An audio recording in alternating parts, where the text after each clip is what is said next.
Rediscover Extra Miles, Afrasia's signature loyalty program. Use your Afrasia World and Titanium credit card. Accumulate and redeem your Extra Miles across more than 800 airlines, 200,000 hotels, and 45,000 car hire locations worldwide.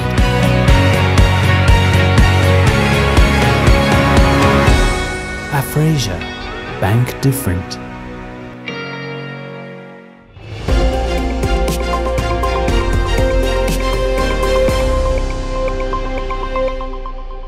L'amendement à sa ICT Act là, c'est un coup dur, c'est une entorse sérieuse à la démocratie.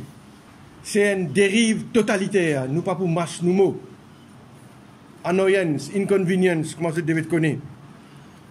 Humiliation.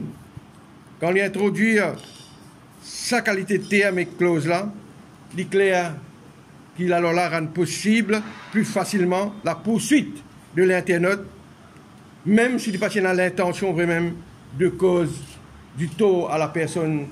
Donc avec ces nouvelles expressions, la marge de manœuvre pour la poursuite s'est élargie et permet aux autorités de traduire en justice plus facilement un internaute. Le mouvement patriotique fait état d'un manquement au niveau procédural et au niveau constitutionnel quand le gouvernement qui fait adopter ça, la loi là. Ça projet de loi là aurait dû être voté par une majorité de 3/4 à l'Assemblée. Pareil comme quand nous adoptons l'amendement constitutionnel. Quand ça, un projet de loi vient propose devant l'Assemblée 10 ans de prison pour un message, un SMS, un texte, une image, qui peut cause annoyance, qui peut cause humiliation, inconvénience à une autre personne, l'IVIN amende l'article 12 de nos constitutions qui prévoit, l'article 12 prévoit de nos constitutions, no person shall be hindered of the enjoyment of his freedom of expression. Donc, la section 12 peut bafouer, peut amender par la provision, l'amendement apporté à l'article 46 de ICT et Act, maintenant dans le projet de loi, dans le bill. Dans nos constitutions, section 47 dit, pour amender l'article 12, Freedom of Expression, bizarre une majorité 3/4. Et comment nous devons connaître, le gouvernement peine à 3/4. Et mardi dernier, quand ça l'a adopté dans le Parlement, il y en a beaucoup moins que 3/4. Il y en a même députés ou ministres absents au moment du vote. Je suis capable de dire, moi, c'est un projet de loi, ça qui 3/4 au PCOD. Dans le passé récent, des projets de loi qui n'étaient pas des amendements constitutionnels ont dû être votés par une majorité de 3/4.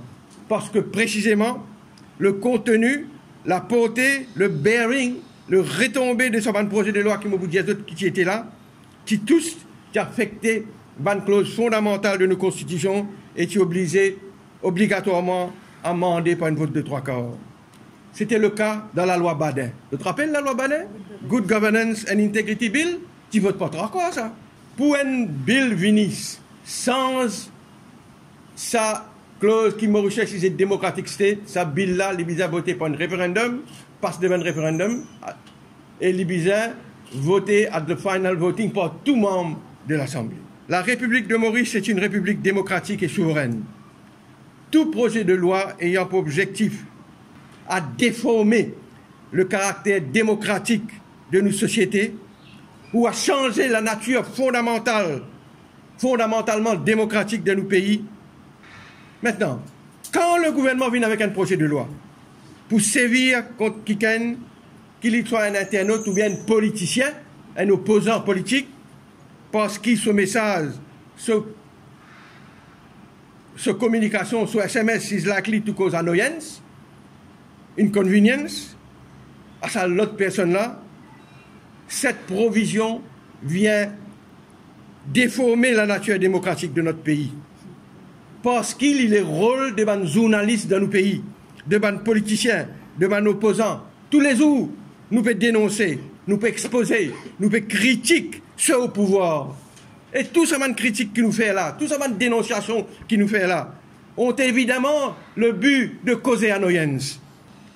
Quand nous pouvons donc amener un amendement pour alter la nature démocratique de nos pays, nous pouvons donc venir pour une sens manière de nos sociétés fonctionner démocratiquement.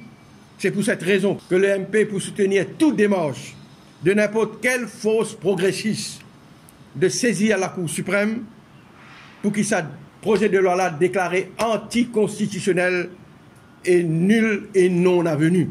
Et nous invite tous les fausses progressistes du pays, tous les camarades dans les autres partis de l'opposition pour nous faire une fausse commune, pour nous capables de continuer la lutte contre cette dérive, cette dérapage quasi totalitaire, presque totalitaire de ce gouvernement-là quand il vient de mettre ça à la loi.